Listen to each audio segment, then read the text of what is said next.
All right, let's jump right in.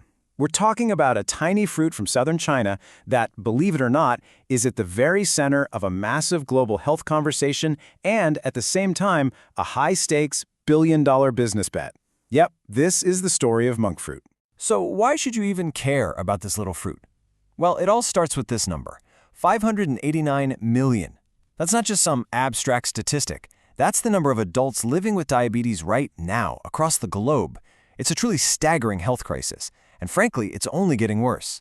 And you know, whenever you see a crisis on this scale, you're also going to see a massive opportunity. And that's a key point here. The search for a sugar substitute, it isn't just a health quest. It is a huge, huge driver for business. Which brings us to the big question we're tackling in this explainer. Is it possible? Could the solution to one of our biggest dietary challenges have been hiding inside this little fruit growing quietly on a vine in China all this time? Okay, let's meet the star of the show. This is monk fruit. If you want to get scientific, it's Serratia grosvenorrhea. It's this small, round fruit native to southern China, and it's being hailed as this incredible, uniquely powerful, all-natural answer to our sugar problem. And when you put it side by side with regular old sugar, the difference is just wow. It's night and day. On one side, you have table sugar. We all know the links to obesity, insulin resistance, heart issues. But then on the other side, you have monk fruit, 0 calories. And this is the kicker, 0 impact on your blood glucose levels. For millions of people, that single difference is a complete game changer. So how on earth does it do that? How can something be so sweet with none of the baggage? Well, it's not magic. It's actually some really cool chemistry. So let's geek out for a minute and break down the science behind its power. The secret sauce, if you will, is a unique group of compounds called mogrosides. Now, these are these really complex molecules that basically trick our taste buds. They hit the sweet receptors on our tongue, but, and here's the clever part, our bodies don't metabolize them for energy. They just pass right through. So you get all of that amazing sweet taste with literally none of the calories. So how does that work chemically? Well, think of it like building with Legos. You start with this base piece, a backbone called mogrel. Then you start snapping on glucose units. Now here is where it gets super fascinating. If you attach fewer than 4 of those glucose pieces, the whole thing actually tastes bitter. Weird, right? But the second you add that 4th one, or a 5th, bam, you get that intense sweetness. The literal shape of the molecule determines the taste. How cool is that? Okay, so the science is solid, monk fruit is pretty amazing. But, you know, it's not the only game in town. How does it actually stack up against the competition in the massive sweetener market? Let's put them all in the ring for a head-to-head showdown. So when we line them all up, you can see monk fruit just aces the health tests. 0 calories? Check. 0 glycemic index? Check. Natural origin? Check. But look, the most important column on this whole chart is that first one, taste profile. Because at the end of the day, if it doesn't taste good, nobody's going to use it. This is where the war is really won or lost. And this right here is monk fruit's secret weapon. It's the taste. A lot of people find that other natural sweeteners, like Stevia, can have this kind of bitter, almost metallic aftertaste. But monk fruit, the consensus is that it has a really clean sweetness that's a lot closer to actual sugar.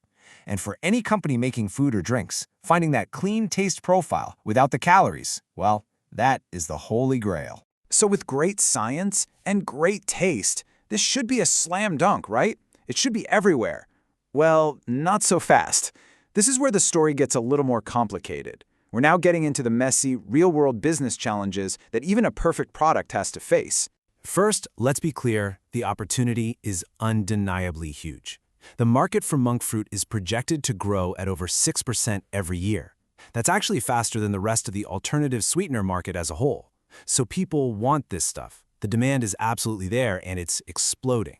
But, and this is a big but, that explosive growth is running up against 3 major roadblocks that could seriously derail its success. Let's call them supply, cost, and regulation.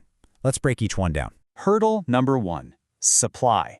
Get this, over 98% of all the monk fruit in the entire world is grown in one specific region of southern China. Think about that for a second. That kind of concentration creates a massive supply chain risk. If anything at all disrupts that one spot, bad weather, a crop disease, trade issues, the entire global market feels it instantly. Hurdle number 2, cost. This stuff is not cheap. Because the process to grow it and then extract the sweetness is so complex, the final product is really expensive. We're talking wholesale prices that can climb as high as $1,500 per kilogram.